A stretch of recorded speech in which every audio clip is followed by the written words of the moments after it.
Georgia coach Kirby Smart talked about the Dogs' rivalry with Georgia Tech today, or at least he started talking about it. Now, listen, Kirby didn't grow up in Atlanta. Obviously, I think everybody knows that his high school years were in Bainbridge. His father was a high school coach, and he talked about that today along the way with um, with everybody in the press today. He said, "I wasn't a big college football fan as a recruit, so it's hard for me to say how I viewed it.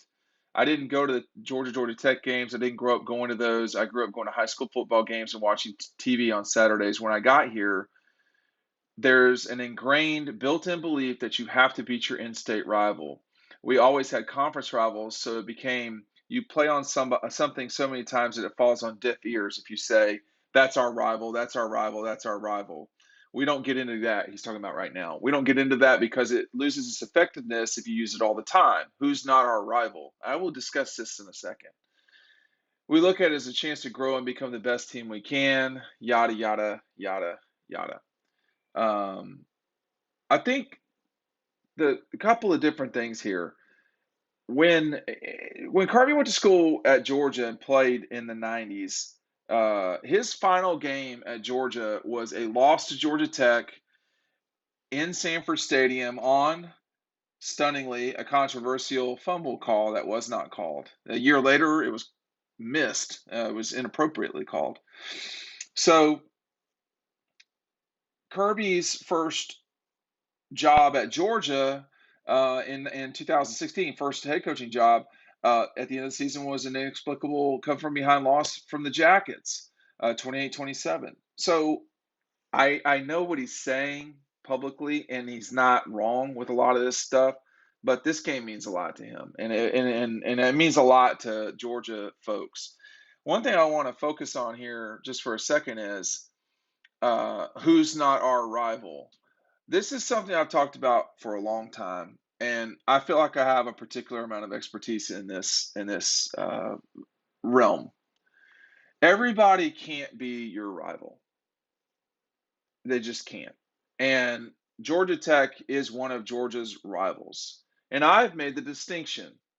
Georgia has three rivals, and then they play big games. Now, I'm not saying in the future they won't have four rivals or that a rival could get swapped. But right now, with a big game, but right now they have three rivals, and those rivals are, and in no particular order, Tech, the Gators, and Auburn. Well, this is one of those three games. They play big games. Every year they play Tennessee. That's always a big game, generally speaking. That's always a big game. Is it a rivalry? You know, it's hard for me to say it is because they've not been playing for 100 years like the other three games. Could it become a bigger game and kind of zone up to a rivalry? Sure. But Tech is different. Tech is a different thing because when you lose to Georgia Tech, the next season, the most important game that you play at Georgia is Georgia Tech. Period. End of story. You want to lose your job as a head coach? The quickest way to do that is to lose to Georgia Tech in back to back years. And then that third year that you lose, you're gone. Ask Jim Donnan. So it is a rivalry that is hard for people that are not from Metro Atlanta to really understand. It is hard for younger people that are Georgia fans to understand. But if you are an old timer, or if you're from Atlanta, or you are both, you totally get this in every way. Now, Georgia losing to Georgia Tech, really almost in any sport, is a problem. I mean, Georgia just beat Georgia Tech 5 years in a row before losing to basketball to them on Friday night. So that's Tom Crean had not lost to Tech until Friday night. Now think about that. That's something that was a feather in his cap. But you can't undersell this rivalry. But he's right. I mean, you can't tell the guys every single week, oh, this Kentucky game is a rivalry. The Tennessee game is a rivalry. Georgia's played Ole Miss more than they played Tennessee. They played, people wanted to say earlier this year, well, the Clemson game, this is a rivalry. It was a rivalry. It is a rivalry for people who don't understand Georgia. I get that. They'll say, well, they played like 60 times and all this stuff. And what about the 80s? What about the 80s? Robot voice. I mean, that's not how this works. I mean, with Tennessee, you could say, well, what about the early 2000s? I mean, it was a huge game in the early 2000s. What about 2010, 11, 12? I mean, those were just not big games at all on the schedule. What about lately with Tennessee? Those have not been, they're big games. And that Georgia may be Tennessee's number 3 doesn't mean that Tennessee's in Georgia's top 3. But I can assure you that Tech is in Georgia's top 3. When you talk to people in Athens, in the power structure up there, and you ask, "Oh, would Georgia ever drop Tech?" They laugh at you. There is never a situation where Georgia's going to drop Georgia Tech in football or any sport. Okay, that's not going to happen. But it is, something that I'm certain that Kirby Smart got a very strong understanding of when he was at Georgia. 1995, the first time he played in this game, Cannon Parkman, sidewinding kick to win the game, 18-17, or they would have lost that game.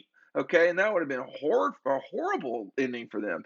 1996, a cold and blustery day in Athens. Georgia gets the win, but they only get to win to go to 5-6. It was not a good. Both those teams were not good. 1997, Georgia, uh, Mike Bobo to Corey Allen in the end zone, touchdown. Larry Munson about loses himself.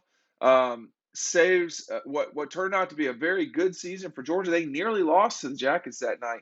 And then 1998, no one ever talks about Joe Hamilton's fumble on the sideline, but it's pretty clear from TV copy that call would have been a fumble these days. But hey, I digress. I'm going from memory there a little bit. At the time in the 90s, Tech and Georgia, those were tight ball games.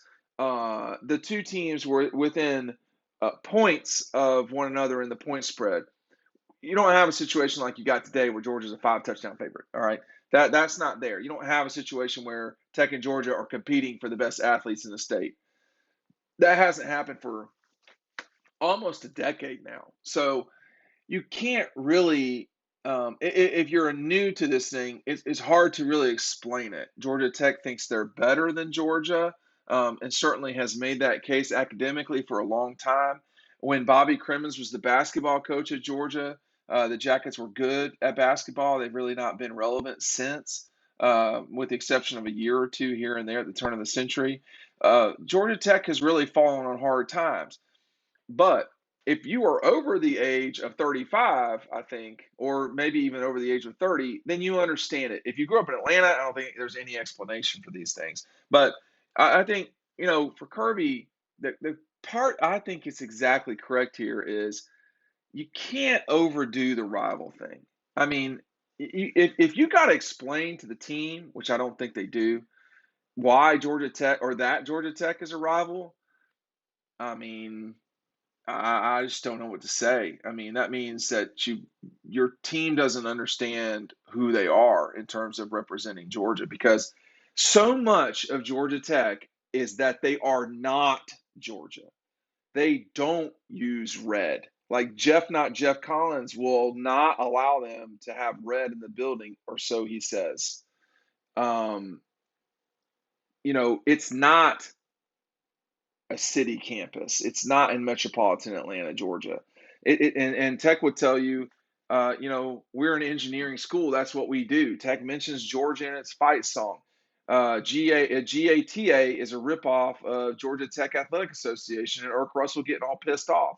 Every time you go into Tech, now it may be different now, but I can assure you, in the 2000s and before that, everything was beat Georgia, beat Georgia, beat Georgia. I mean, that's what it's a singular focus almost. I think to the detriment of the school, the athletic department to some degree. But Georgia Tech's biggest game every year is Georgia.